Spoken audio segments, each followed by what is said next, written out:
할렐루야. 여러분 잘 지내셨습니까? 예, 좋습니다. 오늘은요, 요한계시록 23번째 시간을 좀 가져보려고 합니다. 요한계시록 11장 1절에서 6절입니다.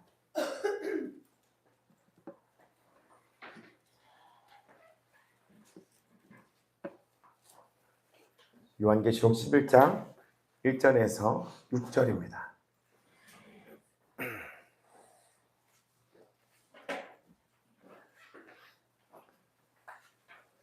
다 찾으셨습니까? 예. 요한계시록 11장 1절부터 6절인데요. 오늘은 여자 성도님들 먼저 한 절이고요. 그리고 남자 성도님들 한 절 읽도록 하겠습니다. 시작. 또 내게 지팡이 같은 갈대를 주며 말하기를 일어나서 하나님의 성전과 제사장과 그 안에서 경배하는 자들을 측량하되 성전 바깥마당은 측량하지 말고 그냥 두라. 이것은 이방인에게 주었은즉 그들이 거룩한 성을 42달 동안 짓밟으리라. 내가 나의 두 주인에게 거세를 주리니 그들이 붉은 베옷을 입고 1260일을 예언하리라. 그들은 이 땅의 주인 앞에 서서 두 감람나무와 두 촛대니 만일 누구든지 그들을 해하고자 하면 그들의 입에서 불이 나와서 그들의 원수를 삼켜버릴 것이요 누구든지 그들을 해하고자 하면 반드시 그와 같이 죽임을 당하리라. 그들이 권능을 가지고 하늘을 닫아 그 예언을 하는 날 동안 비가 오지 못하게 하고 또 권능을 가지고 물을 피로 변하게 하고 아무 때든지 원하는 대로 여러 가지 재앙으로 땅을 치리로다. 아멘. 오늘 이 요한계시록 11장 1절에서 6절의 말씀을 보니까 여러분 눈에 확 들어오는 게 뭘까요? 뭐가 있어요? 증인. 소제목 읽으신 거죠? 아닌가요? 눈에 확 뭐가 들어오세요? 예언. 또요? 입에서 불이 나오는 거. 네. 좋습니다. 네? 1260. 혹시 핸드폰 비밀번호세요? 1260. 핸드폰 번호를 주님께서 성경책에 적어놓으셔. 또 뭐가 혹시 확 눈에 들어오세요? 여러 가지 재앙. 맞습니다. 다 말씀하신 거 다 맞아요. 이런 단어들 하나하나 이렇게 생각을 해보면 이 요한계시록이 어려운데 사실 보면 보이는 단어들이 있어요. 그죠? 네, 한글이에요. 어려운 게 아니에요, 사실. 근데 오늘 이 부분을 하나님께서 주시는 그 마음 가지고 풀어내는 그 시간 가운데 은혜를 받길 축복합니다. 아멘. 감사가 회복하는 시간이 되었으면 좋겠어요. 아멘. 네, 벌써 눈에 초점이 흐려지는 한 친구가 있는데요. 세 번째 줄에서요. 예. 다 아시네요.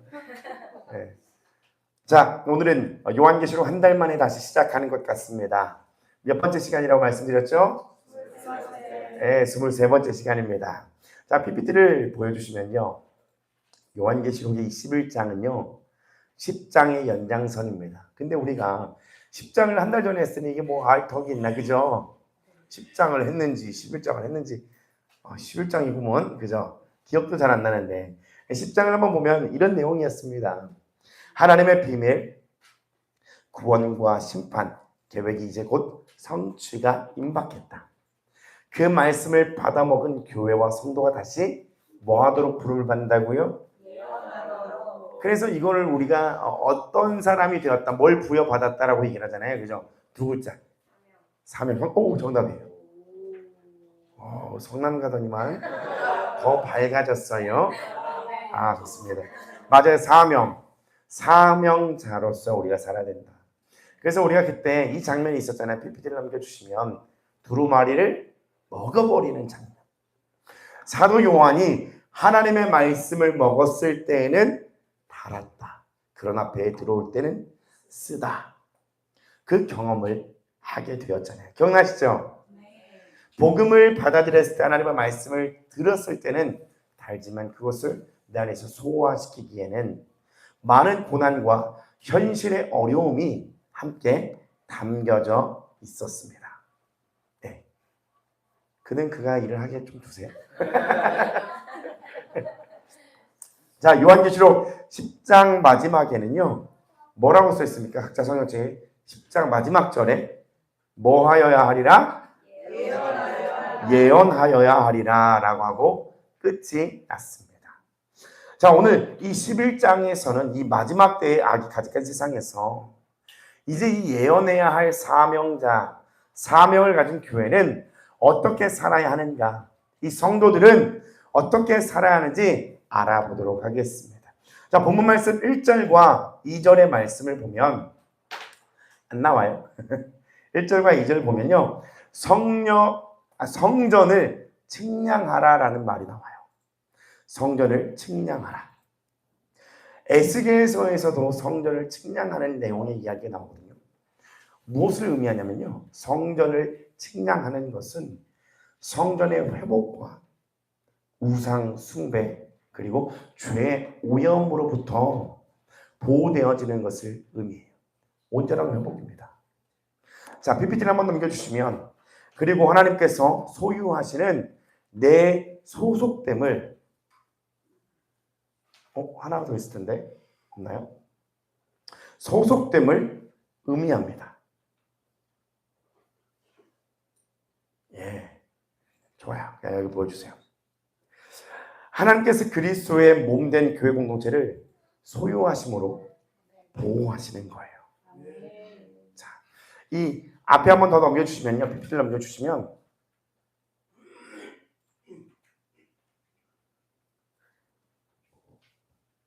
앞인데요, 뒤인데요. 뒤로. 한 번 더. 예, 한 번 더. 예, 여기까지 나왔었어야 되고 한 번 더 넘겨주십시오. 자, 집중.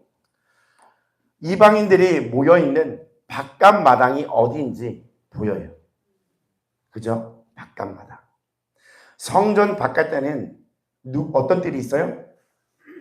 이방인의 뜰이 있습니다. 그리고 성전 안쪽으로 들어가면서 순서가 여인의 뜰, 이스라엘의 뜰, 그리고 마지막 성소와 지성소가 있는 제사장의 뜰로 들어갈 수가 있는 거예요.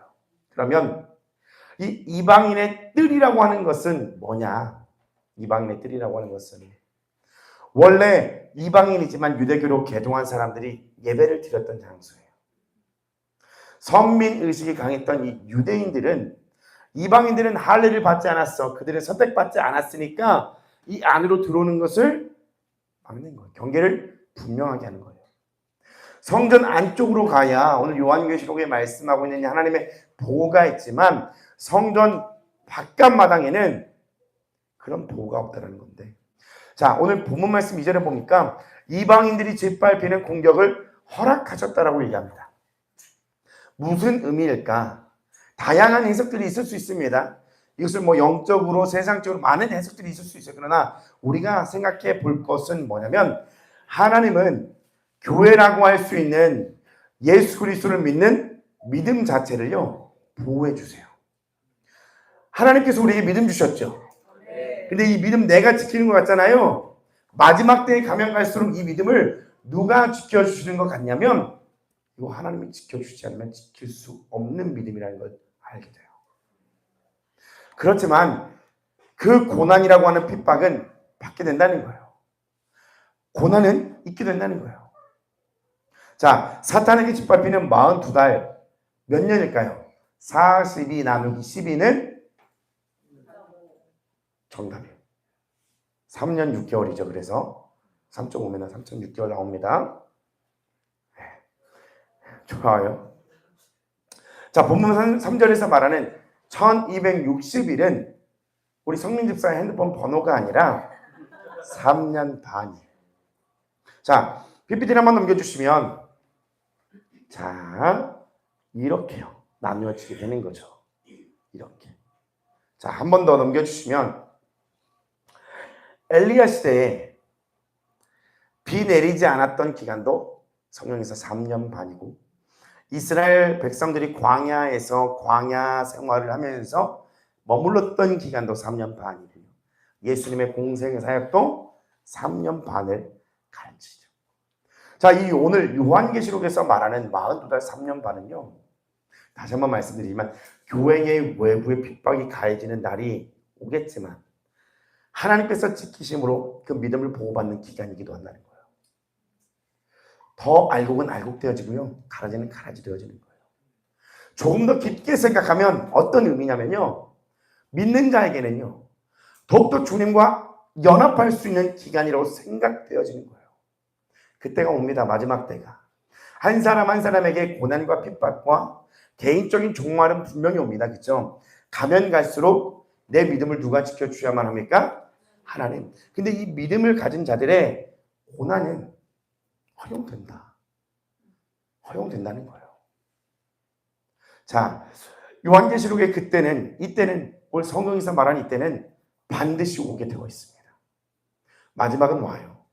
저는요, 간간히 자주, 굉장히 자주 생각해요.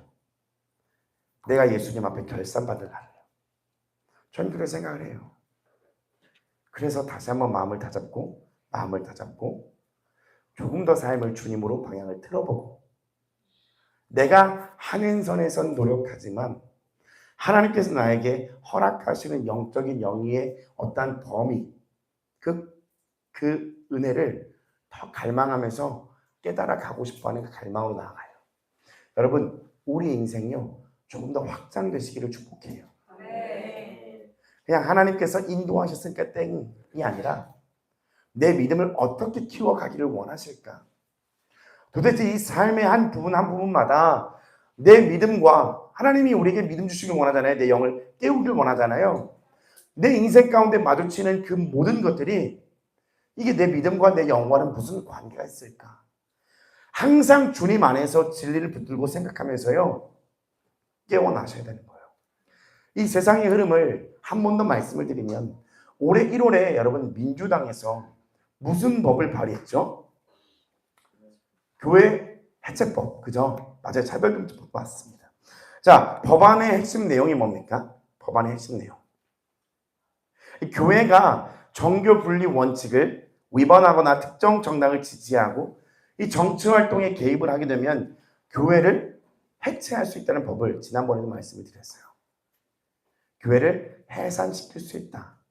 그 교회의 재산을 몰수하고 국가로 모든 것을 귀속시키는 법을 한번 발의를 했다. 물론 예수님을 위해 모이는 교회는 없어지지 않습니다. 이 건물이 없어질 뿐이고 재정이 없어질 뿐이지만 교회가 된 사람들이 모여서 성령을 추구하는 공동체는 무너지진 않습니다. 그러나 이 국가가 뭘 얘기하는 거예요? 하나님과 함께할 수 없는, 존속할 수 없는 모든 것을 막아버리는 법으로 정확하게 얘기하면요. 하나님을 밀어내는 거예요. 이 나라에서. 죄를 짓고 있는 거예요. 이 나라가 흐르는 방향은 계속 그런 방향인 거예요. 자, 한 번 더 넘겨주시면 정교 분리. 자, 진짜 의미가 뭡니까? 종교가 정치에 개입할 수 없다는 겁니다. 정치 위에 종교가 있어서는 안 되고 종교는 그 정치 밑에 내려와야 된다는 거예요. 자, PPT 한 번 더 넘겨주시면 한 번 더 넘겨주세요. 한 번 더. 아닌데? 이게 왜 날라갔지? 예. 주님이 날려보내주셨나 봐요. 그렇게 생각가지고. 자, 아직 그 법이 통과되고 실제적으로는 어려움이 당장 없지 않습니까? 라고 얘기할 수 있어요. 그러나 지금 이 시대에 이런 말들이 나온다는 건 뭐냐면 점점 다가온다는 거예요. 실현된다는 겁니다. 우리가 여러분 더욱더 깨어 있어야 할 때인 거예요. 정말요. 세상을 보고 시대를 보면서 주님 오실 날이 가까이 왔음을 여러분 분별하셔야 합니다. 사실 생각해 보자고요. 내가 겪고 있는 그 일이요. 이 우주 만물을 만드신 하나님의 시선으로 볼 때는요. 큰일이 아니에요. 나는 굉장히 큰일이잖아요. 그죠? 내 어떠한 일들을 막 딜레이 시키시고 막으시고 안 되게 하시고 그리고 어려움을 당하게 하시고 겪게 하시고 내 통장에 5만 원 없는 것 같고 막 쩔쩔매잖아요. 우리 그죠? 저만 그러나요? 근데 하나님께서 보시기에는 여러분 그게 큰일이 아닌 거예요. 별일이 아닌 거예요. 자, 한 번 더 넘겨주십시오. 자, 이런 일들이 지금 있잖아요. 1월부터 아직 제가 오늘도 알아봤습니다. 아직 일이 확정은 안 됐지만 계속 싸움이 있습니다. 종교와 이 정치 세계 간에 이 다툼이 있어요.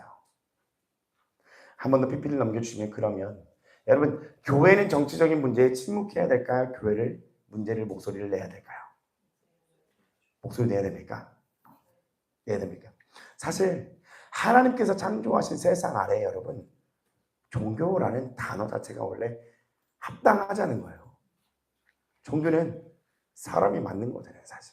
그 종교라는 자체가. 이게 분리될 수가 없는 거예요. 그리고 이 민주당은요, 자유를 없애고 있잖아요. 그죠? 잘 알고 계시죠? 이 공산주의 사상, 이 마지막 때에는 정말 이 생각, 사상, 이념의 이 전쟁입니다. 여러분, 넘어가시면 안 돼요. 난 그걸 부정해. 난 그걸 원하지 않아. 근데 내 삶은 그렇게 살고 있어요. 소용없는 겁니다. 여러분, 우리의 생각과 우리의 태도와 우리의 언행을요, 말도요, 우리 행동을요, 일치시켜야 돼요. 하나님 나라에 일치시켜야 돼요. 하나님 나라 안에 살아가셔야 돼요. 자, 한 번 더 PPT를 넘겨주시면, 자, 조국혁신당, 그리고 무슨 당이에요? 진보당. 차별금지법을 제정을 이제 추진하고 있죠, 다시. 통과되면 안 되죠. 그죠? 그러나 그날은 가까이 와요. 그리고 결국 오게 됩니다. 사실. 이러한 법들이 통과가 되면 여러분 교회는 교회로서의 기능을 잃게 되고요.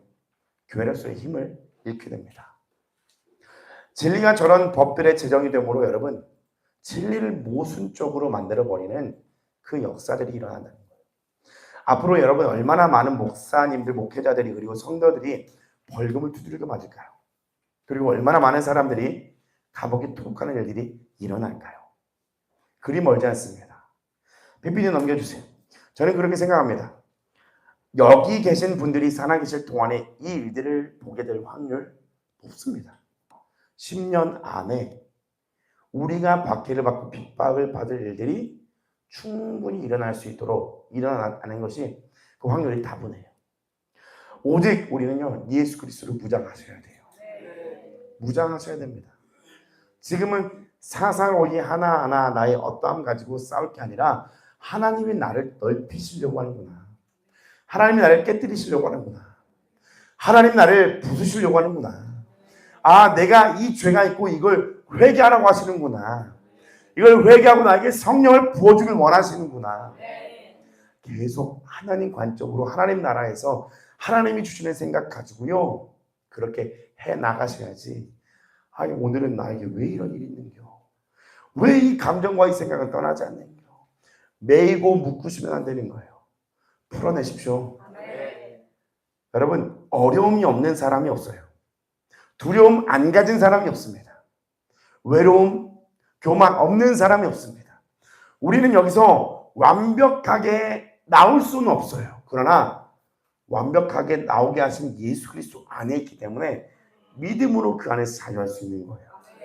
다시 본문으로 돌아와서 본문 3절의 말씀을 보니까 두 증인에게 뭘 주셨답니까?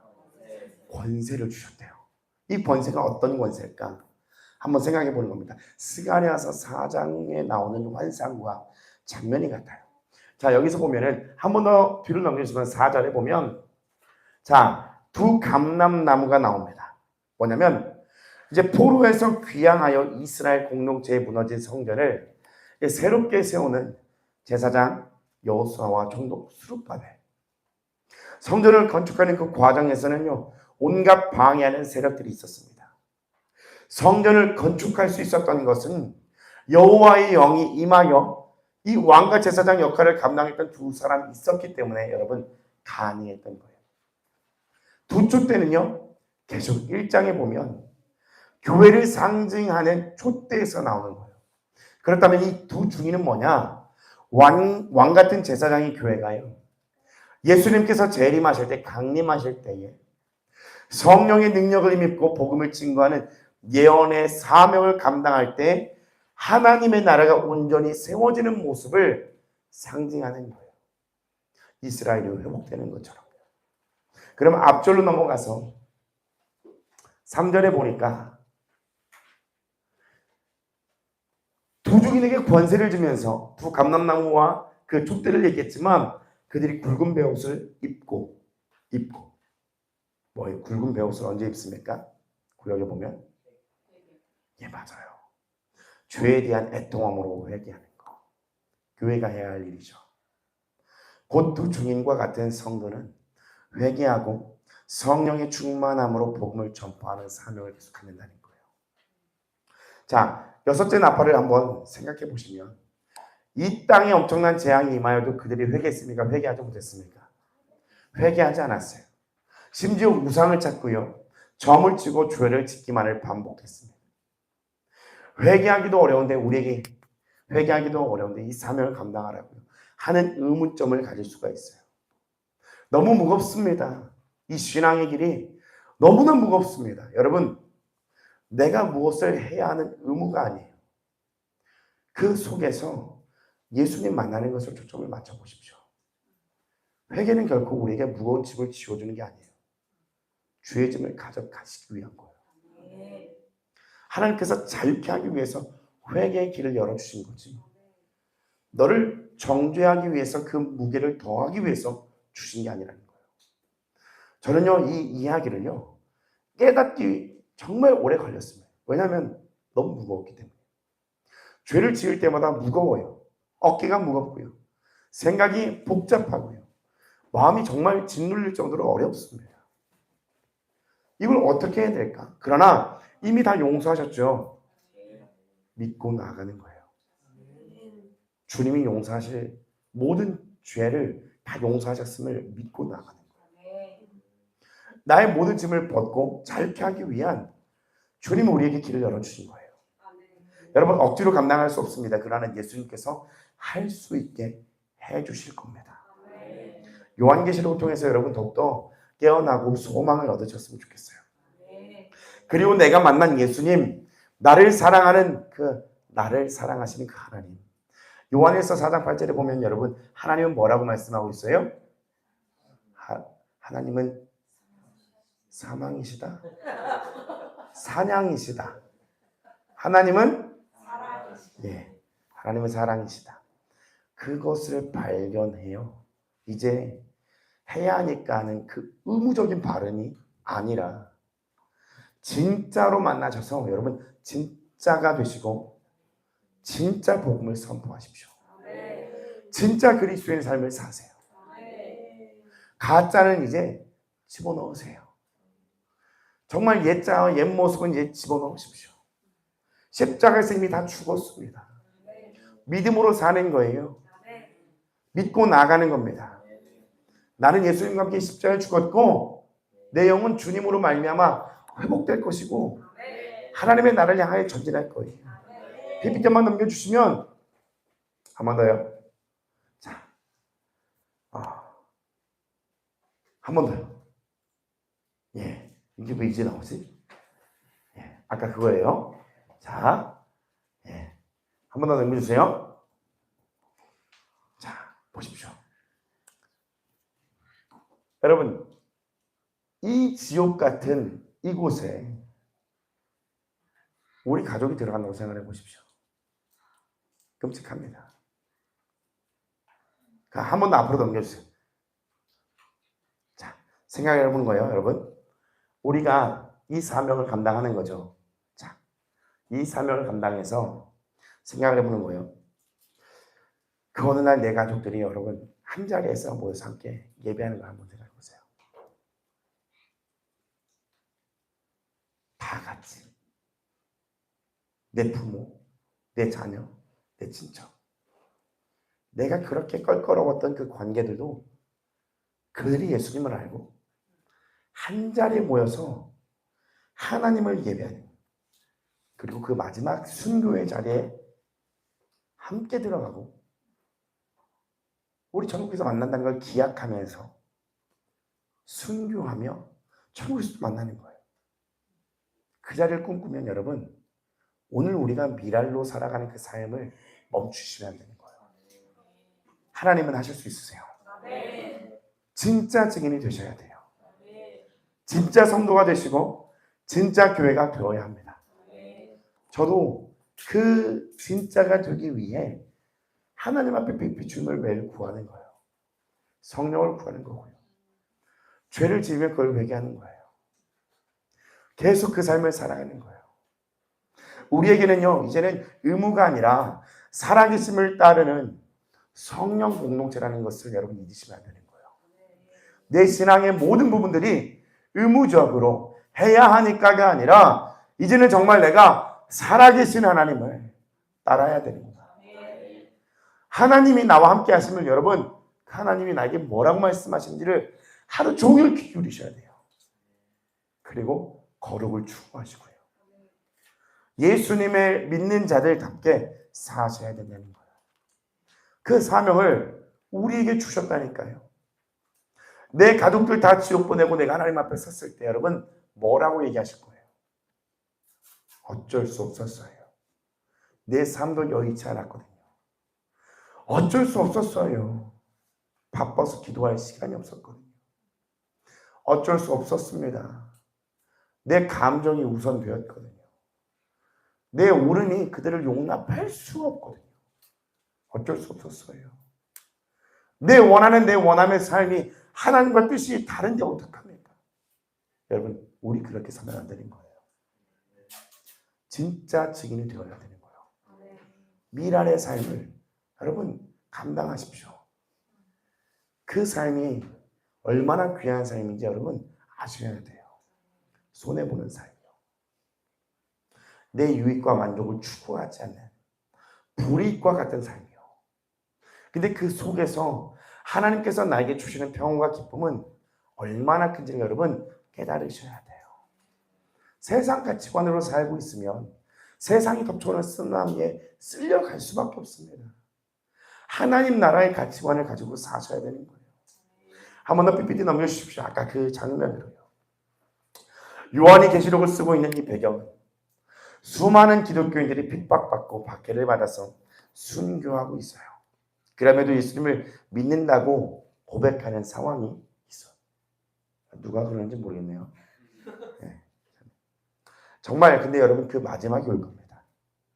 그 이전에 지금부터 내가 가정에서 미랄이 되면 여러분 열매를 보게 될 거예요. 예수님이 미랄되어 썩어져 땅에 심겨졌을 때 여러분 열매를 맺게 되는 거거든요. 나 한 사람 죽으면 내 가족 살아요. PPT 넘겨주세요. 네, 보십시오. 제가 말씀드렸습니다. 우리는 가지의 역할을 감당해야 돼요. 그래서 오늘 예수님께 잘 붙어 있으셔야 돼요. 어제 목요일 집회 때 대표님도 그 말씀하셨어요. 예수님께 붙어 있는 거, 붙어 있는 거.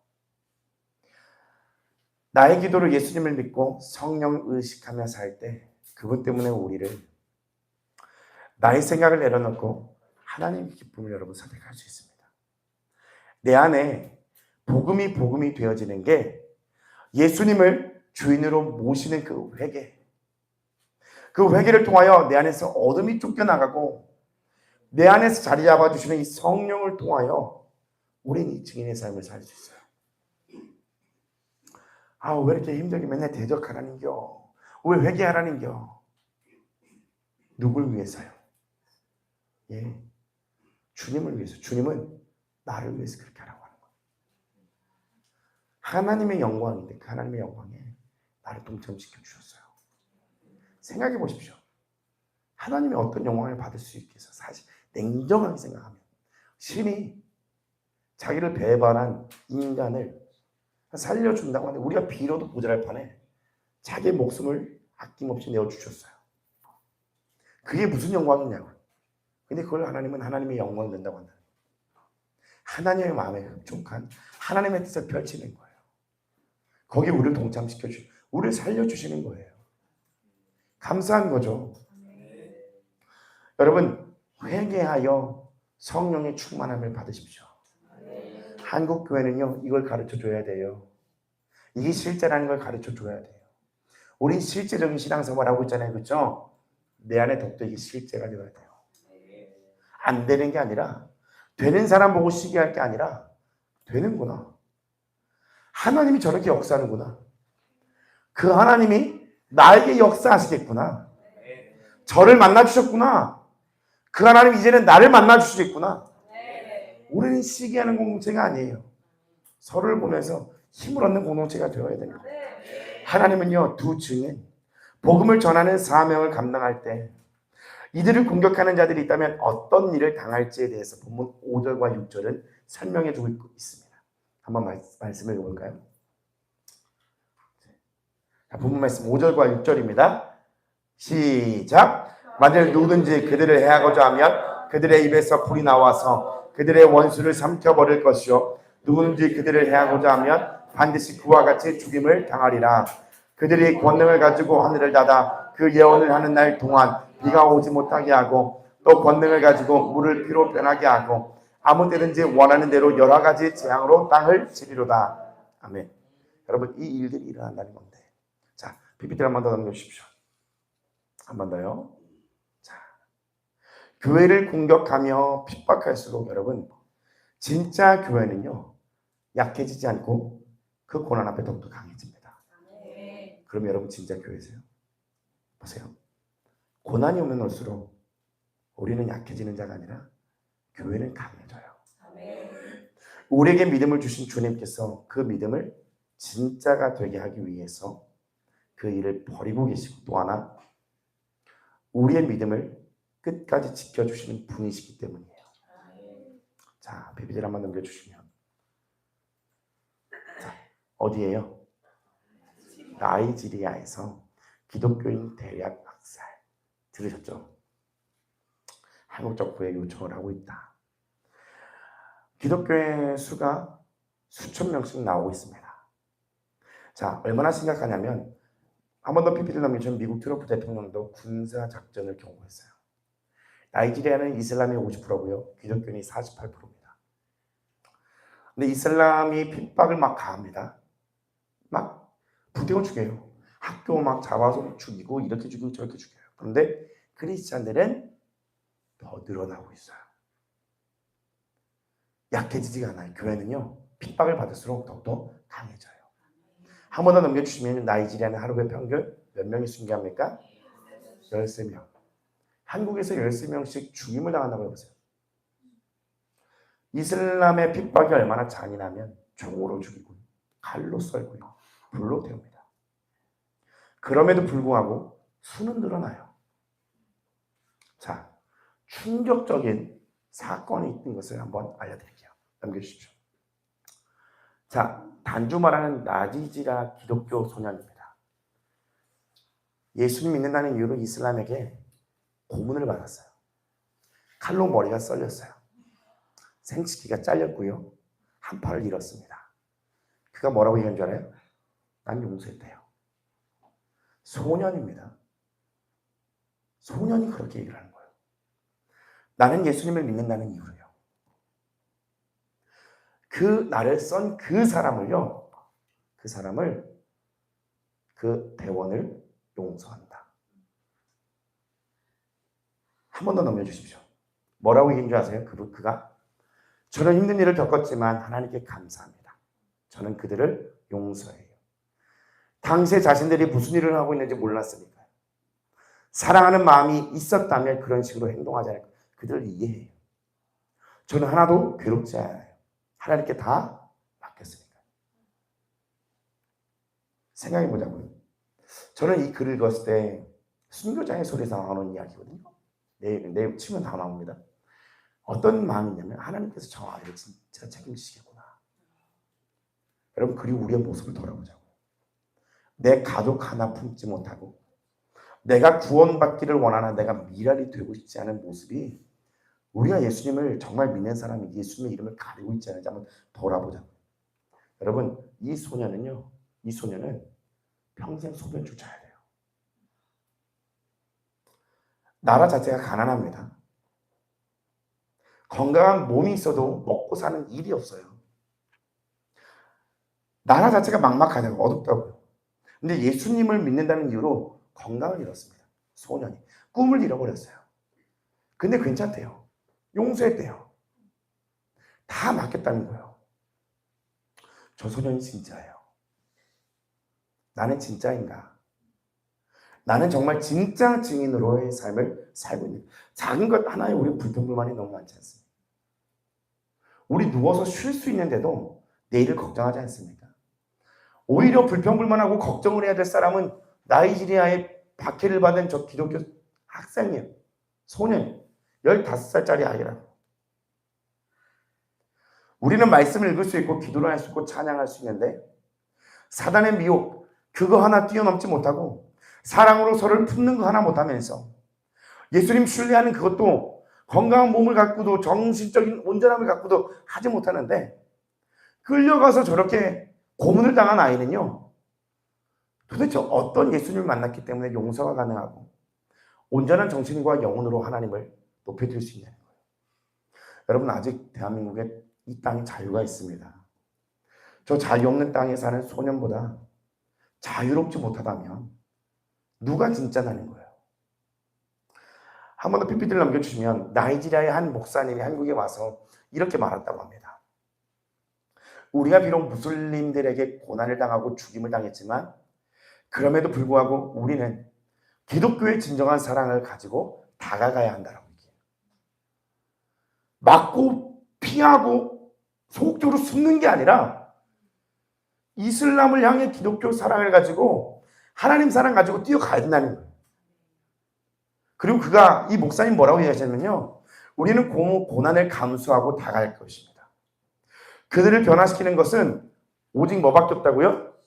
예. 이슬람의 계획을 절망과 좌절로 빠뜨리는 것은 십자가의 사랑밖에 없다는 거예요. 그걸 그들은 보면서 보여주고 있는 거예요. 자, 한 번 더 넘기시면 힌두교의 나라 인도에 복음으로 말미암아 예수님을 믿는 수가 엄청 증가하고 있는데 이 나라에서도 기독교를 향한 고난과 핍박과 박해가 엄청나다고 해요. 이 사랑하는 초대교회 성도님들, 우리는 정말 축복받은 나라에 살고 있어요. 한 번 더 PPT 넘겨주시면 이 하나님께 축복받은 이 나라가 점점 사단에게 잡혀먹혀 가고 있습니다. 여러분, 깨어 있어서 강력하게 선포하십시오. 그리고 두려워하지 마세요. 세상은 우리를 핍박하고 박해도요, 하나님께서 우리에게 주신 그 믿음을 믿음되게 하고 있는 과정 속에 있습니다. 두 감람나무 두 촛대의 사명을 가진 여러분 두 중인이라는 사실을 여러분 잊지 마십시오. 혹 지금 아니더라도 나중에 여러분 이럴 수 있어요. 아이, 목사님 맨날 할 말이 없어서 복음만 얘기하는 거 아니요? 라고 얘기할 수 있는데 절대 아닙니다. 이 복음을 소유하는 것보다 더 강력한 건 없어요. 어둠을 밝힐 그 힘은 빛이신 예수 그리스도 그분밖에 없어요. 나이지리아 그 소년 생각해 보십시오. 그는 소망을 어디에 두었어요? 하나님께 두었어요. 그럼 자유가 있는 우리는 여러분의 소망 지금 어디에 두고 계세요? 내일의 앞날? 건강? 내 행사? 내 복? 소망을 어디에 두고 있냐는 거예요. 여러분, 소망 두는 곳에 목숨 걸게 돼 있어요. 그 소년은 하나님께 소망 두었어요. 자기 목숨 거기다 두었어요. 우리는 어디다 둘 거냐고요. 여러분, 예수님을 만나셔야 돼요. 어려운 게 아니에요. 갈망하셔야 돼요. 고난이 오면 그 고난 때문에 불평하는 게 아니라 고난을 통하여 주를 찾게 하시니 감사하고 나아가셔야 돼요.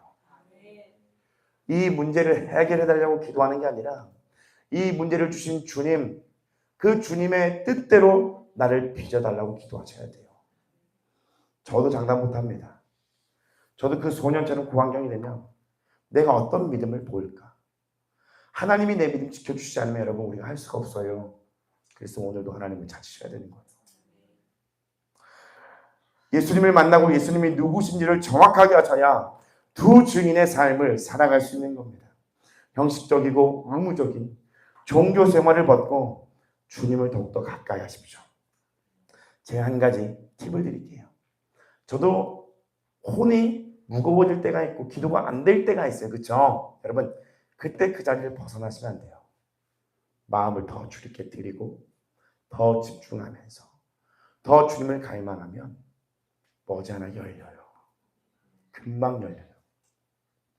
그 자리에서 사단에게 미혹에 속고 벗어나서 계속 영적인 진보를 이루어가지 못하는 거예요. 회개함이 없으니, 영적인 진보가 없으니, 계속 머물고 되보는 것밖에 없으니 계속 증인의 삶을 살 수가 없는 거예요. 내 안에서 계속 나만 사는 거예요.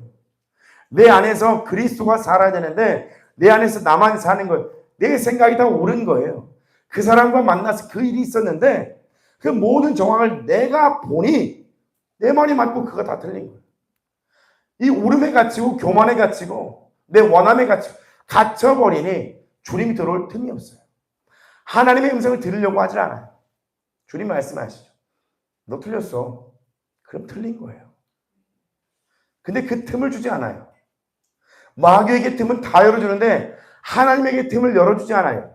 그러니 내 안에 성령보다 사단이 역사할 수밖에 없는 거예요. 이건 너무나 쉽고 당연한 이치 아니에요? 유치원생도 알아요. 그죠? 여러분, 이 휴지 가게에 핸드폰 넣으면 뭐가 있어요? 아니요, 휴지가 나와요. 말도 안 되는 일이 아니잖아요. 핸드폰을 넣으면 핸드폰 나와요. 그죠? 맞아요. 우리 안에 성령 들어오면 성령이 나오는 거예요. 이 당연한 이치라니까요.